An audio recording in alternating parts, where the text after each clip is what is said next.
लहानपणापासून असतं आपलं की आपल्याला मिलिटरीमध्ये जावं असं वाटतं, नेव्हीमध्ये जावं असं वाटतं, आणि मग पुढच्या वर्षी मग आपल्याला इन्स्पेक्टर व्हावं असं वाटतं, तर त्याच्या पुढच्या वर्षी हिरो व्हावं असं होतं.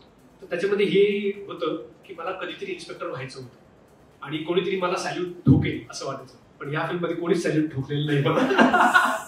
पण माझी इच्छा पूर्ण झाली. ते तुम्हाला सांगतो खरंच, वर्दी का म्हणतात त्याला, की एकदा ती अंगावर चढवली ना की वेगळ्या पद्धतीचा कॉन्फिडन्स येतो की आपण कोणाचं तरी संरक्षण करणार.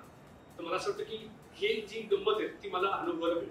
पहिला टीजर आला आणि माझे पोलीस मित्र जे आहेत सर, त्या सगळ्यांनी मला फोन केला, एकत्र कॉल केला आणि मला सांगितलं की आम्हाला ही फिल्म बघायची आहे, तुझ्यासाठी आम्ही हिंदामाताला आमच्या घरच्यांसाठी शो लावणार आहे आणि गर्दी करणार आहोत फॅमिलीसाठी. मला इतका आनंद झाला, मी हा विचार पण नव्हता केला की असं काहीतरी होईल. मला असं वाटतं की काय बोलायला खूप सोपं असतं की आपण फिल्ममध्ये बघतो तेव्हा की हे पकडलं ते पकडलं आणि एडिट करून आणि बॅकग्राऊंड म्युझिक आपण सगळं करत होतो. जसं मी म्हणजे थांब म्हणलं की थांबायचं मारायचं. तर माझ्या एकट्याचं नाही ते कौतुक, माझ्यावर बॅकग्राऊंड करणारं त्यांचं कौतुक, त्यांनी म्युझिक केलं, ते मनसूरभाई त्यांनी एडिट केलं त्यांचं कौतुक. तर ते फिल्मवर दाखवू शकतो, पण मी त्यांच्यावर काम नाही करू शकतो. मुलाच्या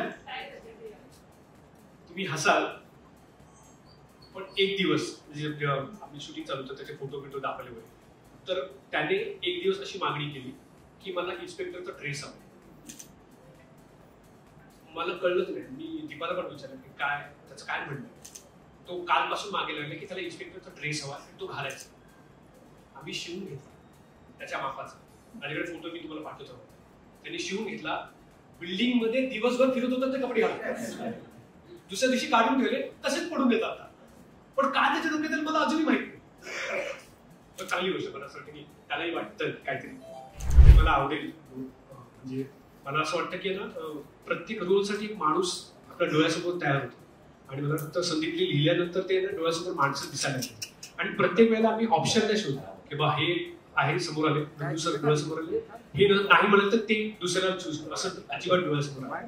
आणि मला असं वाटतं तुम्ही फिल्म बघितल्यानंतर नक्की म्हणा की प्रत्येक जणांनी 100% काम केलं. दिसण्यापासून, वागण्यापासून, बोलण्यापासून, ऍक्शन पासून, रिॲक्शन पासून सगळ्या बाबतीत. म्हणजे मला असं वाटतं की मी आणि सगळे आम्ही नेहमी बोलत राहायचो की बाबा हे कसं काय जळून आलं, हे कसं काय.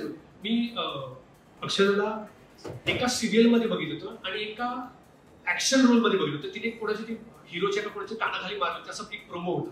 मी तिला बघितलं होतं की फिल्मची ऍक्ट्रेस आहे असं मी डोक्यात ठेवलं होतं. फक्त तो जो एक ग्लिम्स माझ्या डोळ्यासमोर ना, त्यासाठी मी तिला शोधून काढण्यात तिला मी कॉन्टॅक्ट करून म्हटलं की असं असं. त्याच्यावर माझे प्रोड्युसरचा मी आभार मानतो की बाबा जनरली असं होतं की कोणती नोन फेस घ्या, कोणती चांगली हिट असलेली हिरोईन घ्या, असं वगैरे होतं. पण आमच्या प्रोड्युसरकडनं एवढंच आलं, आपको अगर ऐसा लग रहा है ना कोई बात करते. आणि मला असं वाटतं की ह्या पद्धतीनेच काम व्हायला पाहिजे. प्रत्येक जण ज्या ठिकाणी तो शोभून दिसतो ते कास्टिंग व्हायला पाहिजे. आणि मला आवडेल प्रत्येक वेळेला की बाबा तू काम कर किंवा तू काम.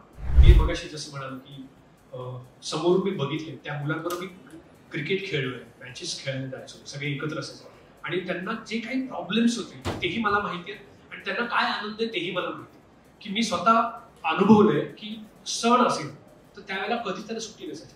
त्यांची जी मुलं आहेत, जे माझे मित्र आहेत, ते नेहमी म्हणायचे माझे वडील कामावर गेले किंवा त्यांची आई सुद्धा जी पोलीस मध्ये काम करते ती देखील बाहेर असायची.